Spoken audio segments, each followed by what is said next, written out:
नमः। ॐ श्री मात्रे नमः। ॐ श्री मात्रे नमः। ॐ श्री मात्रे नमः। ॐ श्री मात्रे नमः। ॐ श्री मात्रे नमः। ॐ श्री मात्रे नमः। ॐ श्री मात्रे नमः। ॐ श्री मात्रे नमः।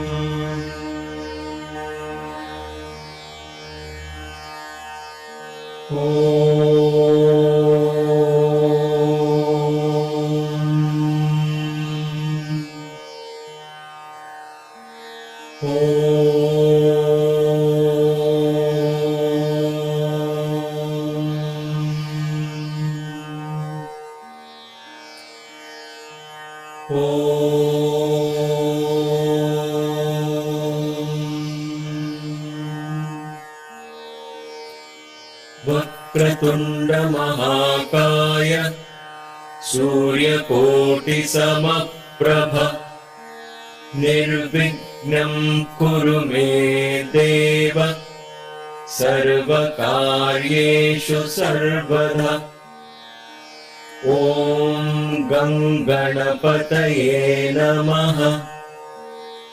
ॐ गं गणपतये नमः। ॐ गं गणपतये नमः। ॐ साईश्वराय विद्महे सत्यदेवाय धीमहि तन्नः सर्वः प्रचोदयात्। ॐ साईश्वराय विद्महे सत्यदेवाय धीमहि तन्नः सर्वः प्रचोदयात्। ॐ साईश्वराय विद्महे सत्यदेवाय धीमहि तन्नः सर्वः प्रचोदयात्। ॐ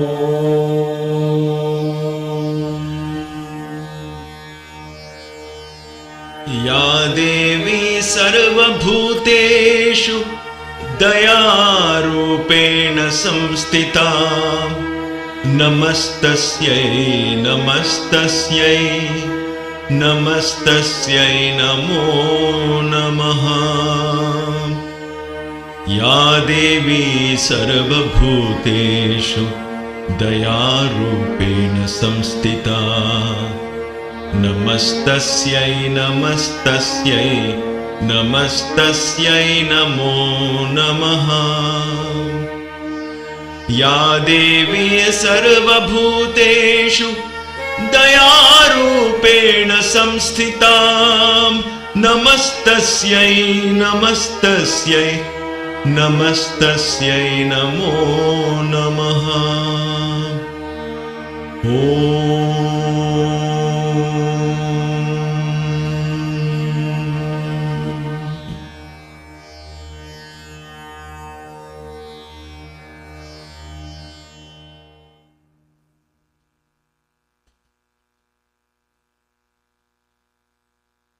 Namaste and welcome to Kaivalya Yoga Gurukulam or KYG. What a beautiful and divine family this is. A family that is bound in spiritual love, bound in the one consciousness of the divine, seeking in all humility with all reverence and prayer the higher echelons of consciousness, if you will.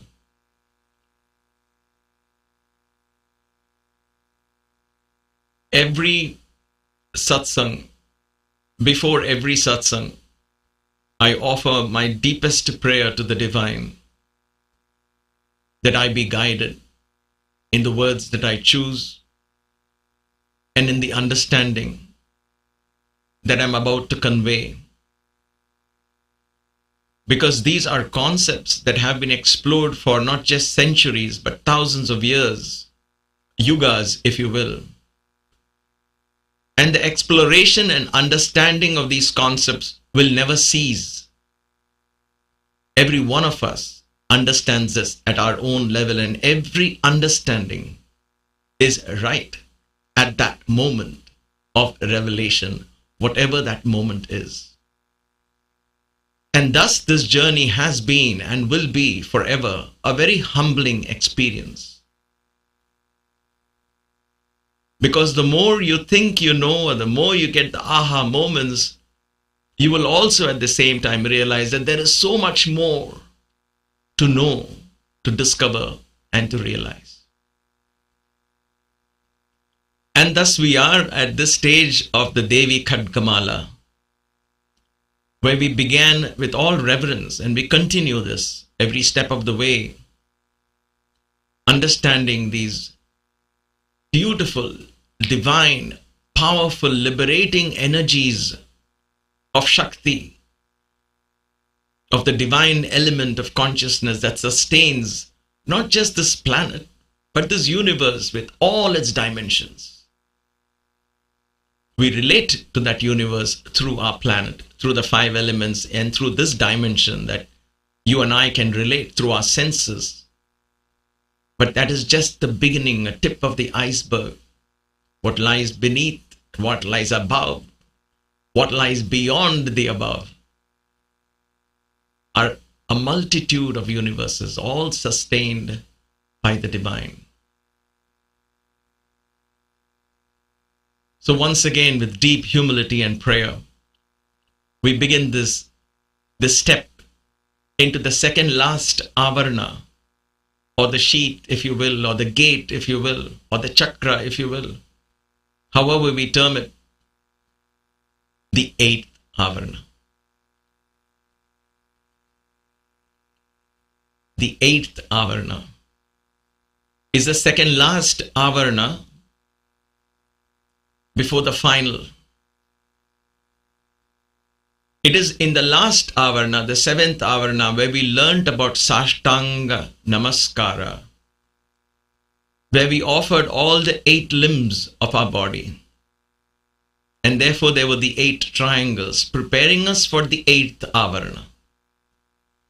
And in that offering of the 8 limbs, we offered ourselves completely to the divine. There is really no I left. But this I in this Avarna, in the 8th Avarna, begins to merge into the absolute supreme consciousness. It is my belief, not yet my experience. Because if it were so, I wouldn't be here speaking to you.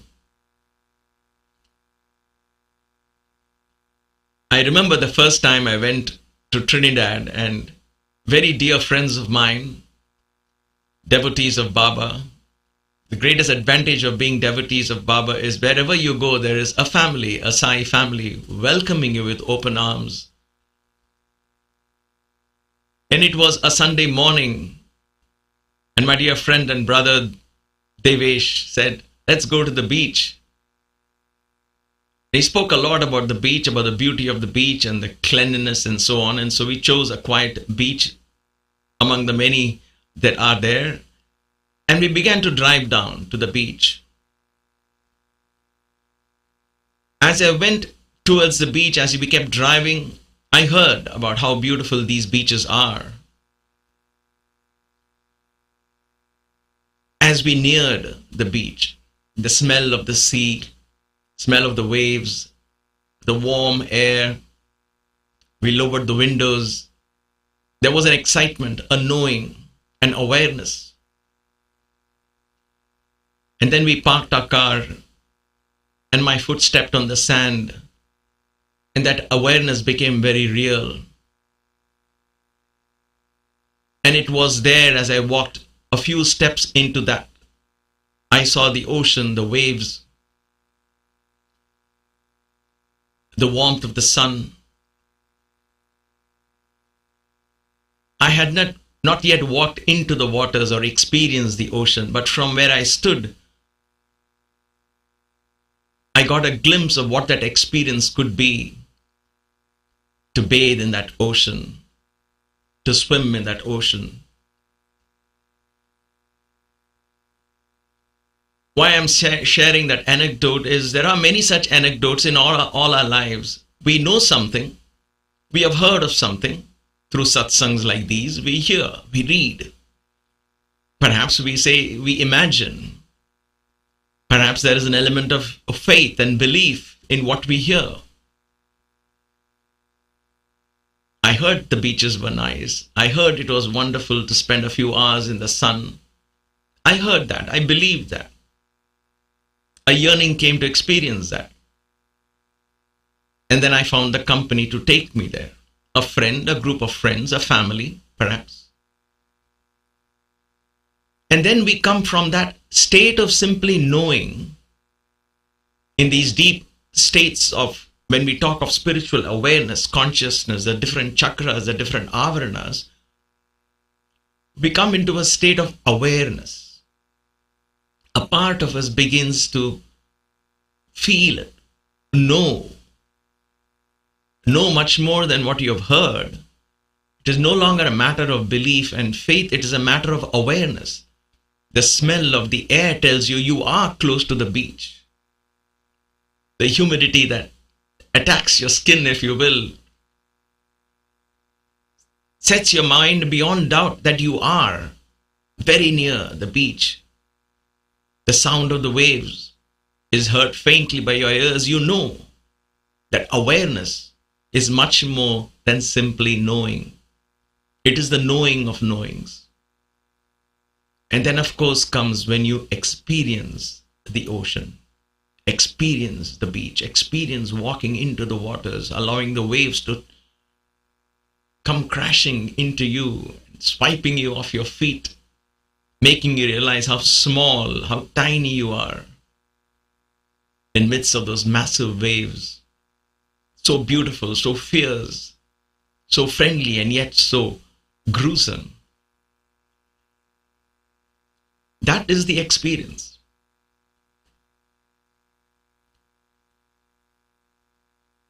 In the Eighth Avarna, for me, it has been a level of knowing and a little bit of the awareness. And therefore, allow me to share what little I am being made aware of. All of these classes, all of this, what I share, is just my perception that I have learned, I have experienced, I have become aware of, and it's straight from the depths of my own heart. True, I take translations from books and teachers who know Sanskrit and grammar. But beyond that, over the years of studying these, meditating upon these, and using them as my sadhana, I've become aware of these. But that awareness begins to fade away as I enter the Eighth Avarna. It is there in a very mild sense. Because I begin to understand that if I were to experience the Eighth Avarna and beyond, then it will not be a true experience because there is an I to experience that. The dissolution begins to happen here. Only she exists. Only he exists. There is only one consciousness of which we are all a part of. We merge. The rays of the sun begins to merge back into the sun. And that is what this Avarana teaches us. Here is where our journey has been all these months and perhaps a couple of years now. Slowly, with self-introspection, learning at our own pace as we were guided. We completed the 7 steps or the 7 gates of the 7 Avaranas. And then now we come not to 7 triangles or 8 triangles or 10 triangles. Just one triangle. And that is in the center. If you keep your eyes focused in the center, you will see it appearing and disappearing. Right in the center, one triangle, upside down, where the tip of the triangle faces you. If I were to keep this flat on the ground, I would have the innermost triangle, the tip of the innermost triangle facing me. Let us see what this triangle has to offer, what this triangle reveals, what power it holds within its bosom.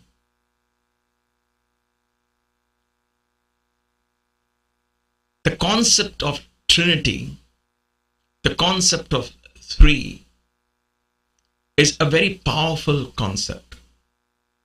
You have the right, you have the left, you also have the middle. You have the up, you have the down, you also have the center. And thus it is in almost all facets of our life. While there are two distinct alternatives, there is also a third one. A lawyer friend said, there is your version, there is your version, and there is the true version.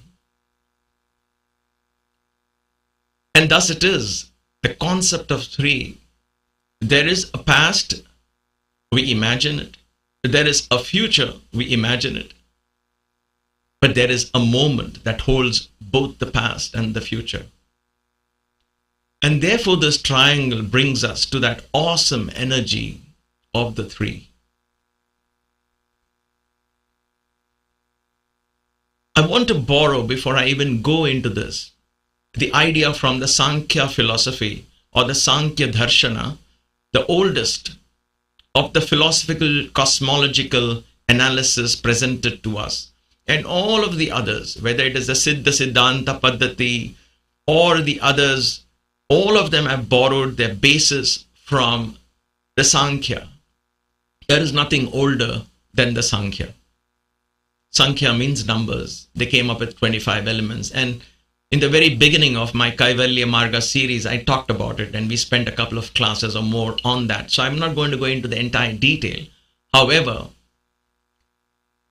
for those of you who have not attended those classes, for those of you who have become, knowledge is a little rusty now because it has been a couple of years.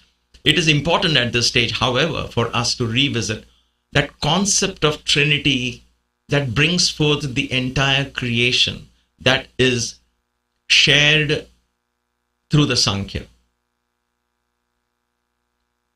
It is said that there is the Purusha, the absolute being, and then there is Prakriti. In this language that we have been open to for the last so many months and weeks in this study of the Khadgamala, it becomes Shiva and Shakti. Shiva is the absolute consciousness. Even he doesn't know he exists. There is, in other words, Jna. That Purusha is simply called Jna. Baba would call that Jna. Not even Jnana. Jna. Essence of existence, if you will. Words fail me to even describe, and therefore we say Purusha. But there is the Shakti that reveals to the Purusha that there is existence. In other words, Shakti is the consciousness. Without consciousness, how will existence be proved? Correct? And therefore there is Shakti. And therefore in a poetic way, in the way you and I can relate, we say that without Shakti, Shiva doesn't exist. Because he doesn't know he exists. Shakti, his Shakti reminds him of him. And therefore, when that happens, there is a brilliance and ahankara comes from that. The Mahatattva and ahankara comes. The I is born. There is only one I. At this stage, you might say, is that the cosmic I? Is it my I? What I? There is only one I. I have foolishly tried to grasp that I and make it mine, like Ravana tried to make Sita his. Like all the demons in the Puranas that we hear, they try to make the divine theirs. We try to make that I mine, and in that attempt, I limited that I completely. And then I define what that I is. I say, I am Sunder, I am this, I am that, I believe in this, I believe in that. And everything revolves around that definition of the I. But the real I is not this at all. The real I is the Purusha I, the Ahankara, the one and only I, the I am principle. That is our home, that is our true nature, nevertheless. And that Bindu reminds us of that. When that Ahankara comes in Sankhya philosophy, they say as soon as the I is born, along with the I comes the entire creation. This is not a historical event. Don't misinterpret this as an historical event. But this happens at every moment. Every moment the I exists, creation exists. Creation happens with all the elements and all of that. The moment I dissolves, everything dissolves into the I. And only brilliance exists. And then that is Mahat. And then there is Shakti and Purusha and so on. What happens in deep sleep? Where is the universe? Does it exist? Do you know it exists? Do you experience it in your deep sleep? Because the I doesn't exist in your deep sleep. Nothing exists. But there is something that exists. Anyway, so from that I, as soon as the I comes, the universe comes forth. But what is this universe? All of this experience, with senses, beyond the senses, the entire gamut of the mind, all of that is contained in the power of the three. Three qualities emerge as along with the I. It's not first I exists and then one comes, and all of this is just as soon as you wake up in the morning, what happens? You don't first remember your name, and then you have to remember your wife's name, and then your children's name, and then you have to remember your home. It doesn't happen in sequence, correct? You wake up in the morning and it's all there. At that flash, at that moment, the moment I is there, the entire creation, these three energies manifest themselves along with the I, and with these three energies comes forth the whole creation. That is how beautifully it's explained in Sankhya. And if you were to analyze every aspect, every element, every thought, every word, every deed, every energy, they all can be categorized in these three. What are these three? In Sanskrit, they are called the Sattva, the Rajas, and the Tamas. The beginning, the middle, and the end. A thought manufactures or materializes or manifests itself. A thought manifests itself. There is effort for that thought to find fruition, and then there is the final fruition of that thought. The goal of that thought is achieved, and therefore that thought comes to an end. So there is birth, there is effort, there is death. Death of that thought. Why? Because the object is achieved. So these were the Trinity. And it is from this understanding, and this is, we gather the idea of what power is there in this creation. If we were only able to tune into this energy, understand the power of the Sattva, the Rajas, and the Tamas. So it is born out of Shakti. She and Shiva, Purusha and Prakriti together, that dance emerges the I, and from the I, all of this manifests. The Sattva, creative energy. We call that the Brahma, the creator. His Shakti is Saraswati, who brings forth creation, ideas, wisdom, knowing. The mind is born there. And then the other side is the fulfillment. We call that the energy of Shiva, not the ultimate Shiva consciousness. That is Brahman, Purusha, Shiva, Narayana, whatever we want, we can call that. But here I'm talking of the Trinity as energies that are manifesting and actually seen in this universe. You have Shiva and his consort Parvati. Shiva signifies the fulfillment of those creative ideas that emerge from Saraswati and Brahma. So Shiva and Parvati together fulfill. That is why to say Bholenath, you ask anything to him, he fulfills it, because that energy is about fulfillment. But in between lies effort. In between lies resources that are needed to manifest that energy into a fulfilled objective. We need resources of all kinds. We need energy of all kinds. We need to put efforts of all kinds. Whatever that idea is, if I want to pick up a glass of water, an idea first happens, Saraswati energy. Then my hand goes down, I pick up a glass of water. That is called the Rajas, where there is action. That is the Vishnu energy. And then as I sip the water, then my thirst is fulfilled. Now the idea of picking up the glass has met its end. And therefore that thought has finally gone to the graveyard. And therefore Shiva sits on the graveyard. Because he signifies everything ends with me. Your thought ends with me. Brahma, Vishnu and Shiva, they cannot work without Shakti principle, the energy principles. And therefore we understand this as Saraswati energy, the energy that gives birth to ideas, the energy that brings forth creation, that motivates us to get up from the bed. And then there is Vishnu that pushes us into the effort. And then there is Shiva who helps manifest that effort into fulfillment. This is there in the colors that we choose, in the foods that we eat, in everything. There is no such thing as good and bad. It is not like the tamasic energy is bad. It's about coming to an end. It's about death. It is about darkness. It is about sloth. It is about slowness. And therefore tamas is bad. In some sense, in a context, you could always portray it as bad.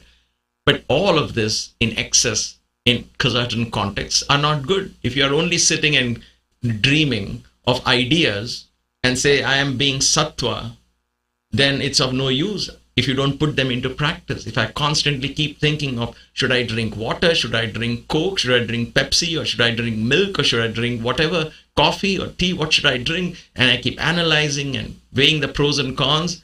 I will never get to drinking anything. And so excess of that doesn't get you anywhere.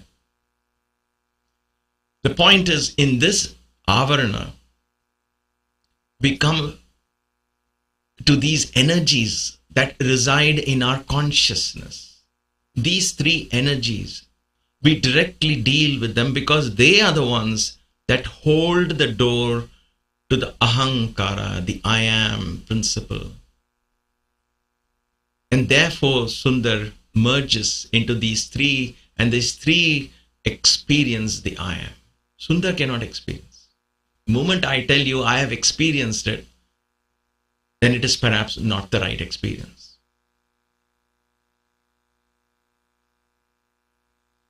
All right. So what are these three energies and how can we relate it to what we just kind of broadly understood? The very first, at the tip of the triangle, the bottom tip of the triangle that is facing us, is this mighty power called Maha Kameshwari. Maha Kameshwari. Maha Kameshwari. Not simply Kameshwari. Maha Kameshwari. These words are carefully chosen. We will come across Kameshwari earlier as well in the Sri Chakra worship in the Khadgamala, but that Kameshwari is different from Maha Kameshwari. These are the ultimate powerful energies that actually bless the entire Sri Chakra. In other words, the whole of creation with all its dimensions manifest from these three Devis, from these three Shaktis, from these three energies, which are available to us, which we can pray to and merge into them. How are they related? Maha Kameshwari is the consort of the Shiva principle, Kameshwara. At the very source of the lingam in this visual thing that you're seeing at Kaivalya, because I firmly believe now from between the last class and this class, this lingam was beautifully blessed and given to us. Right at the time, as we said, we are now entering the innermost sanctum sanctorum of the Sri Chakra. He sprung forth, if it were. And this is my belief. This is how the universe orchestrates. We just have to read the signs, accept it, believe in it, and go on. He manifested. There was no asking on my part. There was no inkling that such a beautiful, huge Bana Lingam, or the stone from a Narmada river somewhere in India, it has passed thousands of miles, come to somebody's home, and from somebody to somebody it passed hands, and the time was ripe. He brought it in. This young boy brought it to KYG and said, "This is for you." And that's how that Shiva came. So he has come from the Sri Chakra, because he came at the point when we are studying it. At the base, right in the center, down here, you see a lady sitting cross-legged. She is Kameshwari. That idol was very blessed, and we worshipped at the very sanctum sanctorum of this temple in India, which is thousands and thousands of years old. Many yugas, it is believed, that temple, that portal existed. Because it is believed Parvati did tapas there to earn this oneness with Shiva. But nevertheless, we'll explore that at another time. But Kameshwari is in the base of that triangle. What does she signify? With her, all of our desires have come to fulfillment. There is no more desire after that point that needs fulfillment. When you come in the sanctum sanctorum of Kameshwari, you sit in her presence and you close your eyes, everything is taken care of. She fulfills everything even before we ask, and therefore there is no concept of an idea emerging, effort being put in, and fulfillment. All of that disappears because fulfillment only exists. Manifestation alone exists. Ka for Kameshwari. Ka is the bijakshara for Kleem. Kleem is the Kama bija. It is the manifestation bija. It is the one that has the energy to manifest. Even before your desire comes as a thought. Desire as at a much deeper level, for it to manifest as a thought, it passes through certain stage. But even before that, at the deepest level of our unconscious, Maha Kameshwari, once she is awakened, she fulfills that. And therefore you have monks like the Buddha and sages like Shirdi Sai Baba, who lived in a beggarly state, if you will. Buddha or Siddhartha gave away his entire kingdom and walked as a monk into the streets. Shirdi Sai Baba lived in the ruins of a temple, and yet they were kings of the world. They possessed everything that they ever wanted because Maha Kameshwari was awakened. At that point, there is no desire. So Maha Kameshwari represents the ultimate fulfillment of all that we understand as desire. Then comes the other side, Maha Vajraeshwari. We're going back to the source, fulfillment, effort, and creative ideas. So from fulfillment, then what about effort then? Maha Vajraeshwari. I missed the R in after J. So sorry about that. Vajraeshwari, Vajrasana. It is spelled correctly in Sanskrit, but I think I missed it while I was translating it. Vajraeshwari, Vajra. Vajra in Sanskrit has many implications.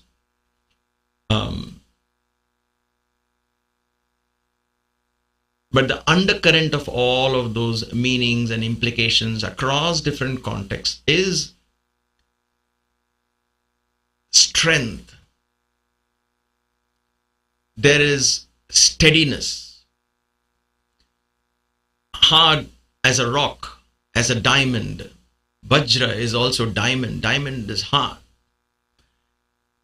Vajra is also a synonym in Sanskrit for cement, a foundation. Vajra Sankalpa.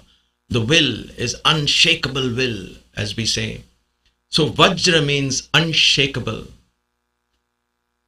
So there is a sense of steadiness there. I have come and settled in this. That's it. And so here the Lakshmi energy, Vajraeshwari, she says enough is enough. No more effort. Because manifestation happens without effort. The moment an object is visualized, it manifests. I've seen this with my own eyes in Baba's presence. Vajraeshwari, there is no effort there. So Vajraeshwari also comes to a standstill. Kameshwari is fulfilling, Vajraeshwari stops. There is no effort to fulfill desire. Because we're going back to that cosmic eye, away from all of these actions. Correct? We have to understand what is true renunciation. This is renunciation. Not giving up your family and running away and starting a whole different ashram and getting into a whole another thing. Not necessarily that. But the true renunciation of the I, the true going back is, the true renunciation is me renouncing from I being Sunder. And therefore whatever Sunder desires, Maha Kameshwari manifests. And there's no effort. Sunder says, I'm not putting the effort. Vajraeshwari is in place. So she's steady, rock solid, Vajra, Maha Vajraeshwari. She manifests there, Lakshmi. And then we go to the third one. And the third one is Maha Bhagamalini. Bhagamalini. Bhagamalini. I borrow this idea of understanding Bhagamalini from Matsya Purana. There is a story in Matsya Purana, one of the oldest Puranas, and it is one of the Mahapuranas. And so I borrow this idea from there. That helps me in my knowing, in my awareness that I said earlier. In the Matsya Purana, the concept of Bhagamalini is explained like this. So there was a demon called Andakasura or Andaka. Andaka means darkness. He was blind. He could not see. Just like Sunder cannot see the eye. So there is an Andaka in Sunder. So there is Andaka. Andaka had a power where if one were to kill Andaka, then the blood would spurt out of his body, and out of that drop of blood another Andaka will be born, and thus he never seemed to die. So this blind ego, if you will, is it easy to kill it? You and I try it, right? We try the path of surrender, and then there is another Andaka comes and says, oh, I am now learning surrender. We try the path of humility, and there is another Andaka that comes up and says, yes, I've learned to be humble. And thus there is so many Andakas within us that seem to be never ending. Andakas are blind demons. Demons were blind. So this demon in the Matsya Puranas are always symbolic. We shouldn't confuse them with historical accounts like the Itihasas, where Mahabharata, Ramayana, those are historical events recorded as historical events. Puranas are recorded as mystical legends, if you will, for us to understand that this is not something that happened in the past, but that is happening every moment in our lives. If we understand that and study the Puranas, we are halfway into being enlightened. And therefore, it said in that analogy, in that story, that Shiva had to find a way to put an end to this demon. Every time he shot an arrow, blood spurted, another demon came up. Nobody could destroy this demon. Indra and the gods, and nobody could destroy this demon. He just kept coming up again and again and again and again. And then Shiva created Bhagamalini. Bhagamalini was a series of flames that he sent towards this. And those flames, each one a Devi, Bhagamalini, she's a collection of these flames. So each flame, every time a drop of blood came out of Andhakasura, Bhagamalini would go and dry it up with her power, scorch it out, so that it would never reach the ground, and therefore there was no other Andhaka. And thus there was these energies of fire and flame that shot out of Bhagamalini or as Bhagamalini, and thus Andhaka could not come out, and therefore he perished.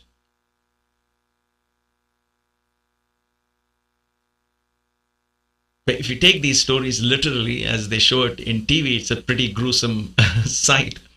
But one has to understand that there's a strong lesson behind these. And the lesson here is, every time the eye shows up its head, like Sunder, I as Sunder shows up his head in so many ways, right? Then Bhagamalini comes and vanquishes that eye. That wisdom, the Saraswati energy, the pure wisdom comes and burns that eye, burns that to ashes. That is perhaps the most difficult part of our journey. When the ego begins to dissolve, we don't like it. We call it testing. In the very simplest terms, we call it, God is testing me. I'm not getting what I wanted. But the ego has to dissolve, and the ego does not like it. Like Andhaka, it will fight. It will try to show up its head again and again and again and again. No matter what spiritual sadhana we do, no matter what effort we do, it will keep showing until Bhagamalini comes and awakens within us. Once she awakens, she begins to burn every aspect of that ego. And therefore the Andhaka within us surrenders. It is the Saraswati energy, this energy of wisdom and enlightenment is what ultimately, even in Devi Bhagavatam, another story, another approach that talks about ultimately the I and the mind, Shumba and Nishumba, the two demons, were killed by Saraswati. That's why the 9 days of Navaratri, the last 3 days is Saraswati, the goddess of wisdom. It is only through wisdom and jnana, enlightenment, can the I and the mind disappear. And therefore Bhagamalini destroys every thought of the I. I is a thought, right? I comes as a thought in many forms. She goes on destroying, and therefore nothing remains. Let's go back to that slide. Look at the energies here, so beautiful, so powerful, so cosmic in nature. Maha Kameshwari is still, like you saw in the picture in the lingam, she is still sitting, because in her Padmasana, in her stillness, all fulfillment happens.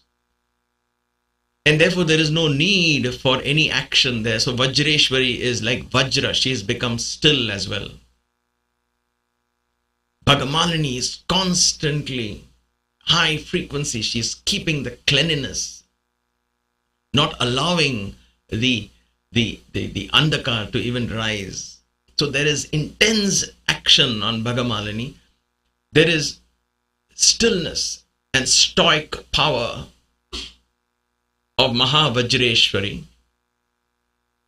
And Kameshwari simply is fulfilling, attains complete fulfillment. In Kameshwari, at the end, once we understand Bhagamalini and Vajraeshwari, everything is finally finds its fulfillment in Kameshwari, the goddess of desires, the source of all desires. She is the source. And in that source, all desires are already fulfilled, and therefore there are no desires. There is only fulfillment. There is no desire. We can't say Kameshwari will fulfill all your desires. That's the wrong way to say it. When I think of Kameshwari, when I meditate on Kameshwari, there is only fulfillment. There is no desire, because desire is a want. There is want, there is effort, and there is fulfillment. But once there is only fulfillment, there is no want, there is no effort. And therefore, these energies begin to merge. And that is the power of the Eighth Avarna. When these three gunas, the quality of creativity, the quality of ideas, the quality of birth, if you will, Bhagamalini keeps putting an end to that. No more birth, no more birth, no more I. Get rid of the I. No I, no I, no I. She goes on destroying the I. Every time Andhaka comes out with another I, she destroys it. When that begins to happen, Vajraeshwari, the Vajra Sankalpa happens. She manifests and says, yes, there is only one. And that one is fulfillment. Kameshwari merging into her source, Kameshwara. When they all become one, then Kameshwari merges into the Bindu in that center in the ninth Avarna. We'll talk about it in the next class. That is where the merging happens. All of them merge into the Bindu, the ninth Avarna. Going back in Sankhya, you go back to the I am principle and the Mahat and Purusha and Prakriti, all of them. Tada drishtuhu swarupe avasthanam, Patanjali says in Yoga Sutras. What is yoga? Finally, the seer withdraws everything unto himself. All of this. So from that emerged the three. From the three is emerged all those beautiful triangles, chakras, dimensions, creations, universes upon universes, birth and death, and so many multitudes of I and good and evil, and all of that are manifestations of Maha Kameshwari, Maha Bhagamalini, Maha Vajraeshwari. That is the understanding that I have been blessed with, and I'm humbly sharing with you all. Because once you enter this portal, there is no coming back. Because there is no I to come back and say, yes, I am Bhagamalini, or I am Vajraeshwari, I am Kameshwari. They and only they exist. Let us bring the satsang to a humble end by offering a beautiful song that I came across on YouTube this morning. And I was reminded how Baba would love this bhajan. Every Sunday morning, a dear brother and friend of mine, his name is Giridhar, he would sing this song very beautifully. Pranamami Shri Durge Sai Narayani. It's a morning rag, so Sunday mornings when we would go, he would sing this. I particularly remember it because he would sing Pranamami Shri Durge, because the song would need that extension of Durge, and Baba would say not Durge, Durge. Don't extend it too much because the meaning will change. So that's a beautiful bhajan that came to my mind this morning, and I'd like to offer it today to the three Devis, Durga, Lakshmi, and Saraswati, Maha Kameshwari, Maha Vajraeshwari, and Maha Bhagamalini.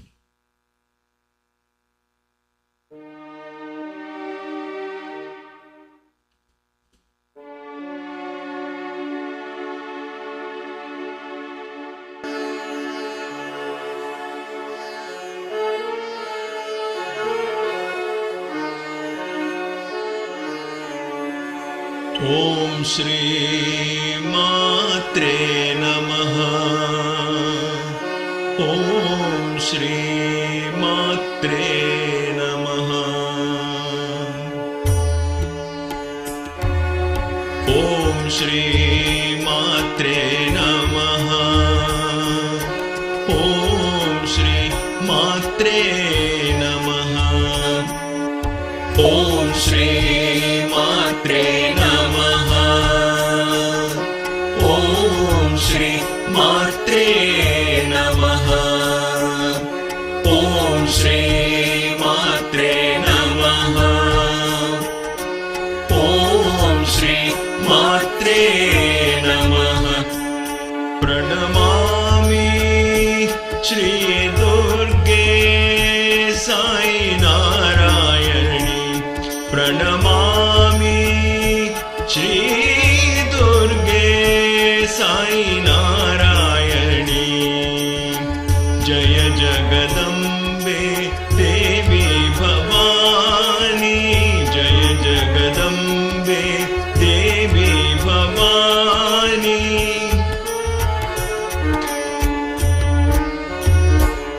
प्रणमामि श्री दुर्गे साई नारायणी।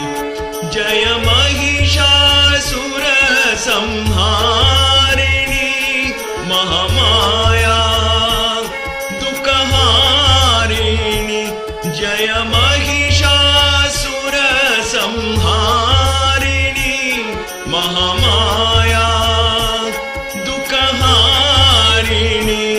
प्रणमामि श्री दुर्गे साई नारायणी।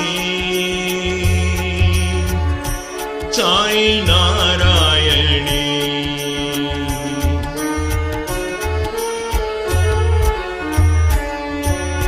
ॐ श्री मात्रे नमः।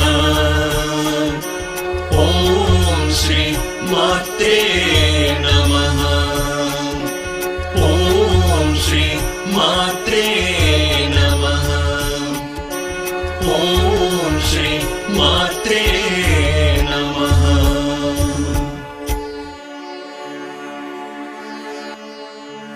समस्तलोकाः सुखिनो भवन्तु।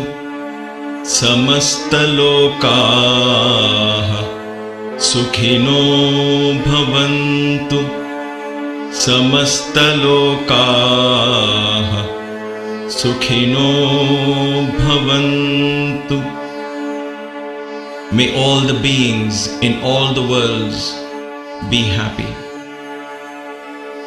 जय बोलो पवन सुत हनुमान की जय। सियावर रामचंद्र की जय। सतगुरु साईनाथ महाराज की जय। नमः पार्वती पतये हर हर महादेव। ओम शांति शांति शांति है।